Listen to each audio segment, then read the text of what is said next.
Bulletin की शुरुआत करेंगे और बात करेंगे देहरा की। देहरा में सीएम सुखविंदर सिंह सुक्खू की पत्नी और कांग्रेस उम्मीदवार कमलेश ठाकुर धुआंधार प्रचार में जुटी हुई हैं, जिसमें कमलेश ठाकुर ने धार, सपड़ू, भटेर, लालपुर, मसरूर, करयार, धंगड़, बिलासपुर और सकरी में प्रचार किया।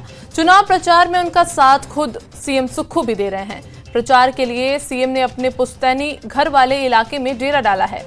उन्होंने चपला, चनौर, कनौल और बड्ढल में प्रचार किया। प्रचार के दौरान सीएम सुक्खू ने अपने संबोधन में कहा कि उन्होंने पहले ही कहा था कि देहरा मेरा है।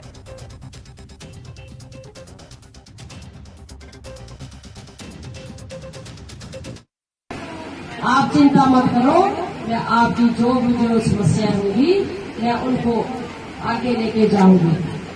आपने तुसा चिंता नहीं करनी। अब मेरे को मेरी भाई साहब हमारे प्रधान जी ने रखी और उन्हें भी रखी कि मैडम साहब जो मिल गए तुसा मौका दिया।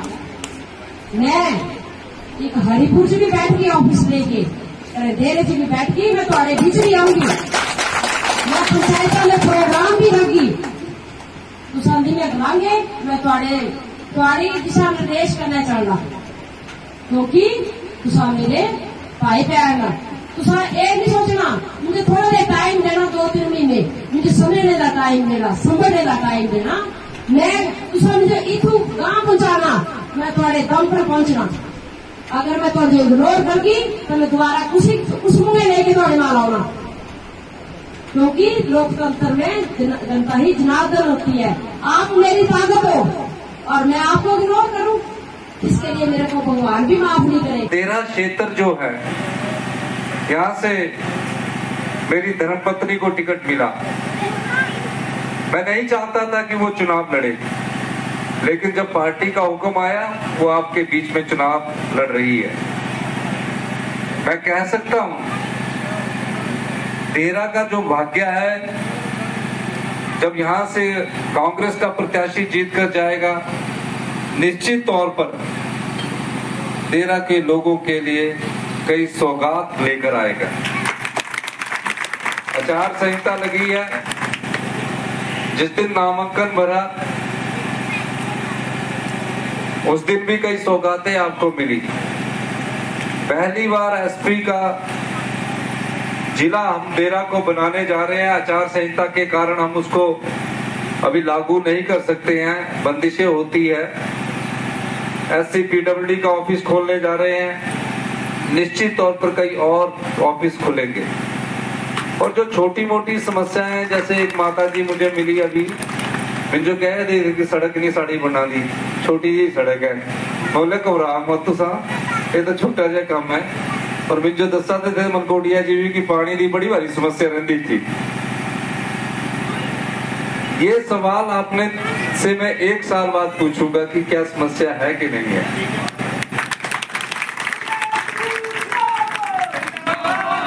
और आपने एक सवाल जरूर पूछना है, जो विधायक आपके बोर्ड से 5 साल के लिए चुनकर भेजा, उस विधायक को आपने आजाद जिताया, फिर उसने इस्तीफा क्यों दिया? इसके पीछे का कारण जरूर पूछना। अगर आप इसके पीछे का कारण पूछोगे, वो जवाब नहीं दे पाएंगे, क्योंकि वो भारतीय जनता पार्टी की राजनीतिक मंडी में बिके हैं। भाजपा प्रदेश उपाध्यक्ष और पूर्व मंत्री गोविंद सिंह ठाकुर ने केंद्र सरकार का आभार जताया है। उन्होंने कहा कि वित्त मंत्री निर्मला सीतारमण ने कॉटन बॉक्स पर जीएसटी 18% से 6% की है, जिससे हिमाचल के बागवानों को बड़ी राहत मिलेगी। बता दें कि हिमाचल प्रदेश में सेब की बागवानी लगभग 6000 करोड़ रुपए की है। कॉटन बॉक्स पर लगने वाला जीएसटी जो पहले 18% था, उसको 18% से कम करके 12% तक कर दिया है, और जिसके कारण से सेब बागबानों को कार्टन कम कीमत पर प्राप्त होंगे, और जिसके कारण से उनकी आर्थिक स्थिति और मजबूत होगी।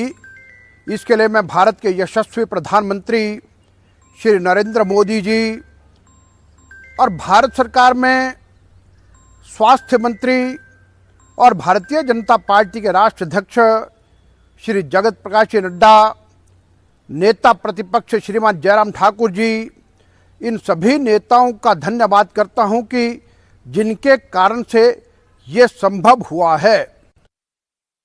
नालागढ़ विधानसभा क्षेत्र में होने वाले उपचुनाव के लिए कांग्रेस और बीजेपी ने प्रचार तेज कर दिया है। दोनों पार्टियों के नेता एक दूसरे पर आरोप प्रत्यारोप लगा रहे हैं। जहां बीजेपी प्रत्याशी केएल ठाकुर प्रदेश सरकार पर नालागढ़ में विकास न करने का आरोप लगा रहे हैं, तो वहीं दूसरी तरफ कांग्रेस प्रत्याशी हरदीप सिंह बावा ठाकुर कह रहे हैं कि वो विधायक तो बने रहेंगे, वो विधायक बने तो सभी विकास कार्यों को हरी झंडी दी जाएगी। इस बीच नालागढ़ से पूर्व में मंत्री रहे हरिनारायण सिंह सैनी के भतीजे हरप्रीत सैनी भी यहां से अपनी दावेदारी मजबूत कर रहे हैं। नाला के विकास में जो भी हरदीप बाबा लेकर आएगा, कोई कभी नहीं छोड़ी जाएगी। बस मैं ये प्रार्थना करने आया हूँ। विकास की बातें तो मैं सिर्फ आज इतना अनुरोध करने आया हूँ। ये 3 बाई इलेक्शन नहीं है। हमारी गरीब जनता है वो किसी तरह से अपने इलाज के लिए जिसकी समर्था नहीं भी है वो बांझी ना रहे। और दमोटे का पुल जो है, जब हमारी परगना प्लासी की जनता, मैं पूरे इलाके की जनता पे इसका बोझ नहीं डालना चाहता कि पूरे इलाके की जनता मेरे को लीड देगी। मैं तो सिर्फ यही कहता हूं जो इस पुल के साथ जुड़े हुए हैं, परगना प्लासी की, दमोटे से लेके नालागढ़ तक, दमोटे से लेके चिड़ियाल तक, दमोटे से लेके टेरोवाल तक, बाया बसोट होते हुए जितना इलाका है, जितनी इसकी पंचायतें हैं, जितने इसके बूथ हैं, इन सभी बूथों पे आप मुझे पहले नंबर पर ले आओ, अपना ऐसा आशीर्वाद दो ताकि मैं आपका जो दमोटे वाला पुल है, रिजल्ट के 10वें दिन इसका सारे इलाके के लोगों को इकट्ठा करके समाज सेवा के जरिए इसको बना के आपकी झोली में डालूंगा। बिलासपुर के रोड़ा सेक्टर में कैबिनेट मंत्री राजेश धर्माणी ने करीब 10,50,000 रुपए की लागत से बने दंत चिकित्सा भवन का उद्घाटन किया। राजेश धर्माणी ने इस दौरान कहा कि दंत अनुभाग के बनने से इस क्षेत्र की जनता को काफी लाभ मिलेगा और लोगों को दांतों के इलाज के लिए बड़े अस्पताल का चक्कर नहीं काटना पड़ेगा। बिलासपुर गोलीकांड पर राजेश धर्माणी ने बीजेपी को राजनीतिक रंग न देने की बात कही। उन्होंने कहा कि आपराधिक घटना की तुलना में बीजेपी और कांग्रेस के काल से करना गलत है। शुभकामनाएं देता हूं और जो डॉक्टर साहब ने यहाँ अच्छा इनिशिएटिव लिया, लोगों को इन्वॉल्व करके, स्थानीय जो हमारे जिला परिषद के सदस्य हैं, इसके चेयरमैन हैं, और डिपार्टमेंट और लोगों की सहायता से जो है ये 10.5 लाख रुपए से इन्होंने अपना क्लिनिक जो है यहाँ पे तैयार किया है। और मुझे बहुत अच्छा लगा जानकर कि लगभग 45 के करीब की ओपीडी है, लेकिन तो हमारे सिविल हॉस्पिटल में नहीं है। इनकी कार्यशैली को दर्शाता है और जहाँ मैं इनको धन्यवाद देता हूँ जनता की तरफ से। बीजेपी और कांग्रेस के समय की तुलना करना ये तो राजनीति है, लेकिन कुल मिला के हमारी कोशिश है कि हम जीरो टॉलरेंस पे काम करें। और माननीय मुख्यमंत्री जी ने पहले स्पष्ट किया है कि किसी भी तरह की, चाहे भ्रष्टाचार की कोई बात सामने आती है, चाहे कोई गुंडागर्दी की बात सामने आती है, उसके प्रति हमारी जो जीरो टॉलरेंस की नीति है, हम उस पर चल रहे हैं। और अभी रुकेंगे एक छोटे से ब्रेक के लिए।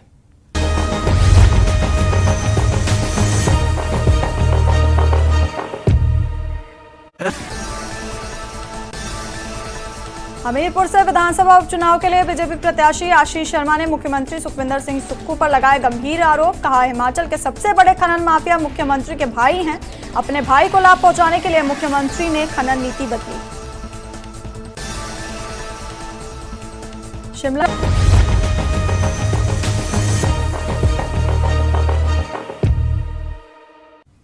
ब्रेक के बाद खबरों में आगे बढ़ेंगे। बिलासपुर में 22 जून को हुए गोलीकांड को लेकर बीजेपी और कांग्रेस पार्टी के नेताओं की ओर से किए गए धरना प्रदर्शनों और रैलियों के विरोध में जागरूक मंच सामने आया है। जागरूक मंच के संयोजक का कहना है कि बीजेपी और कांग्रेस दोनों पार्टियों ने इस मुद्दे को राजनीतिक बना दिया है, जबकि उन्हें इस घटना पर राजनीतिक करने की अपेक्षा पुलिस और जांच एजेंसियों को जांच करने में सहयोग करना चाहिए, जिससे दोषियों को सजा मिल सके। ये जो हादसा बिलासपुर में हुआ है, निस्संदेह बहुत ही शर्मनाक है और निंदनीय है। इसके कारण क्या थे, कारणों के ऊपर तो उन्होंने प्रवीण चंद्र जी ने बहुत विस्तार से प्रकाश डाला, लेकिन आज का ज्वलंत मुद्दा ये भी है कि इन घटनाओं का समाधान क्या है। समाधान के ऊपर भी एक जरूरी संवाद होना चाहिए। और जैसे अभी एक बात नई उभर के आई है तो बहुत ही अच्छी है कि ये मुद्दा ना सामाजिक और राजनीतिक होने के साथ साथ जनता का भी, इसमें जनता भी एक पार्टी है, क्योंकि इसमें जनता की सुरक्षा का भी मुद्दा इन्वॉल्व है, जनता के भविष्य का मुद्दा भी इन्वॉल्व है। मैं ये कहना चाहता हूँ कि बिलासपुर में बहुत सारी NGO काम कर रही हैं। बिलासपुर के अंदर जो आज स्थिति बनी हुई है, मैं सबसे पहले तो बिलासपुर नागरिक मंच की तरफ से ये कहना चाहता हूँ कि किसी भी तरह की हिंसा हो हम उसका विरोध करते हैं, और वो चाहे किसी स्तर पर पहले हो या बाद में हो। और मैं कहना चाहता हूँ उसके बाद जो राजनीतिक दलों का जो रोल रहा है वो उसके बाद और भी ज़्यादा निंदनीय रहा है, क्योंकि उन्होंने एक घटना को इस तरीके से ले लिया कि वो उनकी पॉलिटिकल पार्टी का एजेंडा हो। बिलासपुर में बहुत सारे मुद्दे हैं, बहुत सारे नौजवान हैं, क्योंकि ये समस्याएं आई क्यों हैं, क्योंकि आप देख सकते हैं कि रेलवे के अंदर या 4 लेन के अंदर जो बाहर की कंपनियां आई, बाहर के लोगों को रोजगार दिया गया, हिमाचल के जो 70% नौजवान थे उनको काम ना दिया गया, जिसके कारण बहुत से फ्रस्ट्रेशन में नौजवान आकर के गलत हाथों का शिकार हो रहे हैं। सरकार जो है, जो भी दोषी लोग हैं जहां भी हैं, वो कार्रवाई करे और उस पर यकीन रखें, पुलिस विभाग जो है कार्रवाई करे। कोर्ट प्रेमिसेस के पास, SP ऑफिस के पास, सर्किट हाउस के पास, हॉस्पिटल रोड के पास, जहाँ पे तमाम कॉलेज, स्कूल और तमाम लोगों की आवाजाही चली रहती है जहाँ पे, और दिन दोपहर 1 बजे ये गोली कांड यहाँ पे हुआ। और गोली कांड होने के बाद जो राजनीतिक दल, जिनका ये कर्तव्य बनता है कि वो समाज को जो समाज है, जो लोग हैं वो डरे हुए हैं, उस समय जो विधायक हैं या पूर्व विधायक हैं या जितने भी राजनीतिक दल हैं, उनका काम बनता था कि लोगों को आश्वासन देना।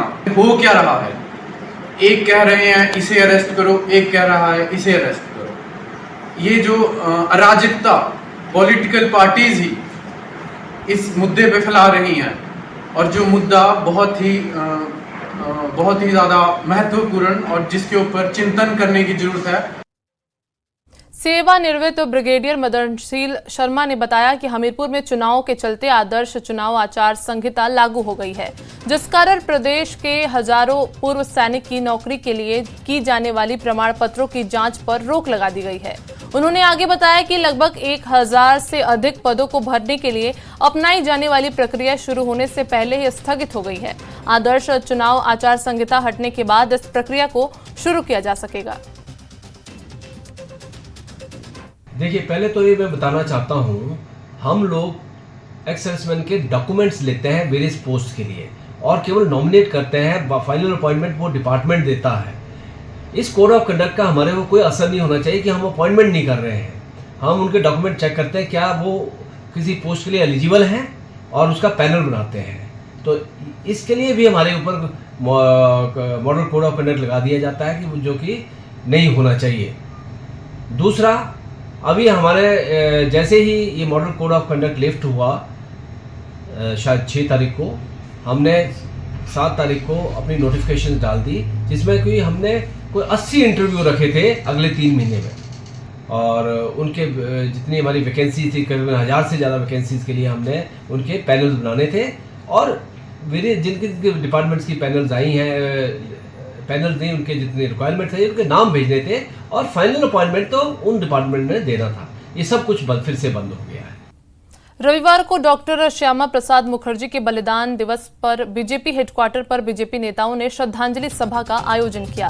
केंद्रीय स्वास्थ्य मंत्री और बीजेपी अध्यक्ष जेपी नड्डा ने डॉक्टर मुखर्जी की मूर्ति पर माल्यार्पण कर श्रद्धांजलि अर्पित की। इस मौके पर उन्होंने मुखर्जी द्वारा देश हित में किए गए कामों को भी याद किया। 23 जून को श्रीनगर में जेल में संदेहास्पद स्थिति में श्यामा प्रसाद मुखर्जी जी ने अंतिम सांस ली थी। जिस संदेहास्पद स्थिति में उनकी जान गई, वो हम सब के लिए अभी तक एक प्रश्नवाचक चिन्ह बन करके रहा है। उनका जीवन एक देशभक्त के रूप में, एक शिक्षाविद के रूप में और एक सामाजिक न्याय दिलाने वाले नेता के रूप में हम सब जानते हैं। अगर मैं शिक्षाविद की बात करूं तो Shyama Prasad Mukherjee was one of the youngest vice chancellor of Calcutta university. सबसे कम उम्र में वाइस चांसलर बनने वाले और बहुआयामी प्रतिभा के मालिक थे। वो शिक्षाविद थे। बाद में उन्होंने देशभक्ति के कारण राजनीति में कदम लिया और आज हम ये कह सकते हैं कि जो वर्तमान पंजाब है और वर्तमान पश्चिम बंगाल है, यह उनकी ही देन है। उन्होंने उस समय जब भारत का विभाजन हो रहा था और उस समय के कांग्रेस के नेताओं ने एक तरीके से समझौते में और मुस्लिम लीग ने सारा पंजाब और सारा बंगाल लेने की ठानी थी, तो उस समय जन आंदोलन करके पंजाब में और बंगाल में लड़ाई लड़ने का और जनता को जागृत करने का काम श्यामा प्रसाद मुखर्जी जी ने किया था। और इस कारण से आज जो हम वर्तमान पंजाब देखते हैं, वर्तमान बंगाल देखते हैं, यह उनकी ही देन है। शिमला में पूर्व सीएम वीरभद्र सिंह की जयंती पर कांग्रेस ऑफिस में श्रद्धांजलि कार्यक्रम का आयोजन किया गया। मुख्यमंत्री सुखविंदर सिंह सुक्खू ने वीरभद्र सिंह की जयंती पर उन्हें पुष्पांजलि अर्पित की। इस मौके पर उन्होंने कहा कि पूर्व मुख्यमंत्री की जयंती पर उनके द्वारा किए गए कार्यों को याद किया जाए। हम सब लोगों के लिए प्रेरणा स्रोत हैं। रिज के आसपास वीरभद्र सिंह की प्रतिमा लगेगी।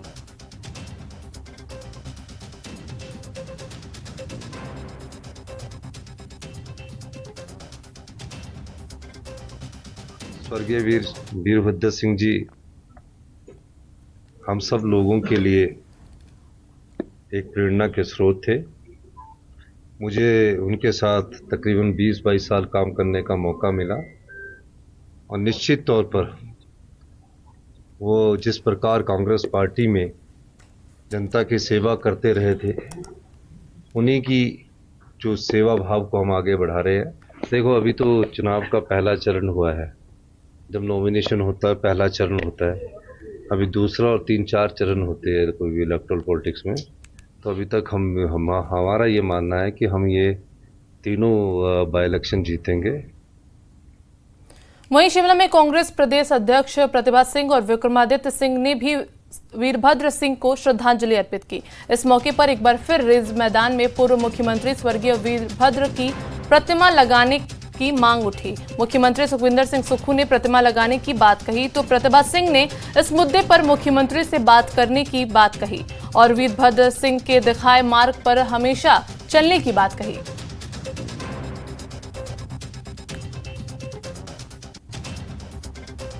आज स्वर्गीय वीरभद्र सिंह जी मेरे पिताजी की जयंती है और एक मैं समझता हूं कि खुशी का मौका भी है। आज वो बेशक हमारे बीच इस दुनिया में नहीं है, मगर उनके जो दिखाया हुआ रास्ता है उस पर हम सब निरंतर आगे बढ़ रहे हैं। और जिस तरीके से उन्होंने हिमाचल प्रदेश को आधुनिक रूप से हिमाचल प्रदेश के विकास में, निर्माण में अपना एक बहुत बड़ा योगदान दिया है, चाहे केंद्रीय मंत्री के रूप में, चाहे मुख्यमंत्री के रूप में, चाहे सांसद के रूप में, ये बहुत प्रदेश के सब लोगों के लिए एक बहुत ही समझता हूं कि उनके जीवन के लिए और सीखने के लिए एक बहुत बड़ा कार्य है। और हम उनके दिखाए हुए रास्ते पर निरंतर आगे बढ़ते रहेंगे। और जिस तरीके से उन्होंने प्रदेश के हर कोने को सींचा है, चाहे वो हमारा जनजातीय क्षेत्र है, चाहे वो हमारा कांगड़ा का इलाका है, हमीरपुर का इलाका है, सिरमौर का इलाका है, जिला शिमला का इलाका है, हर इलाके में सर्वत्र विकास और संपूर्ण विकास करने का जो उनकी सोच रही है उसको हम निरंतर आगे बढ़ाएंगे और उनके दिखाए हुए रास्ते पर आगे चलते रहेंगे। ये विश्वास मैं जो है वो प्रदेश की जनता को दिलाना चाहता हूँ। आज पूरे प्रदेश के कोने कोने से लोग उनको आज भी बड़ी श्रद्धा और उनको याद करते हैं। जिस तरीके से उन्होंने लोगों को प्यार दिया, उनकी आज भी वहाँ चाहे कहीं भी लोग बैठे हों, उनके जन्मदिन पे लोग घर पर आकर, चाहे वो चंबा से आते थे, चाहे कांगड़ा से आते थे, चाहे जहाँ मर्जी से आते थे, वो आकर स्वयं राजा साहब को जन्मदिन की बधाई देते थे। पर आज तीसरा बरस लगने जा रहा है, वो हमारे बीच में नहीं रहे, परंतु फिर भी लोगों के दिल में आज भी वो जिंदा है और हम उनको बड़ी श्रद्धा के साथ सभी लोग याद करते हैं। सोलन का शूलिनी मेला इन दिनों आकर्षण का केंद्र बना हुआ है। मेले में तरह तरह की प्रतियोगिताओं का आयोजन किया जा रहा है। इस कड़ी में रस्साकशी प्रतियोगिता का आयोजन किया गया, जिसमें महिलाओं ने बढ़ चढ़कर भाग लिया। इस मौके पर कैबिनेट मंत्री कर्नल धनीराम शांडिल बतौर मुख्य अतिथि शामिल हुए।